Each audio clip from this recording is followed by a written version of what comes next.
tous les jours, je vais vérifier que tout va bien, qu'il n'y a pas des traces de potentielles fissures, de moisissures, de champignons. Bon, tout va bien. C'est le rituel matinal. Armand rend visite à ses bébés. Voilà l'animal. Des potirons géants qu'il cultive avec attention depuis le début du printemps.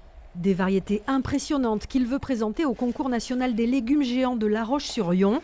Et à plus d'un mois de la compétition, les courges affichent déjà de belles mensurations. On fait des mesures de la circonférence, de la hauteur, de la largeur. Il est estimé autour de 418 kg hier. Donc si tout va bien, à la fin du week-end, il aura dépassé le poids de celui de l'année dernière. Car Armand n'en est pas à son coup d'essai. L'an dernier, il a remporté le prix du plus beau potiron de France. Mais cet été, la météo ne l'aide pas. Il a fallu vraiment réfléchir à l'hygrométrie, donc c'est l'humidité dans l'air en fait. Parce que s'il fait trop chaud, les plantes arrêtent de faire de la photosynthèse, arrêtent de se nourrir par leurs feuilles.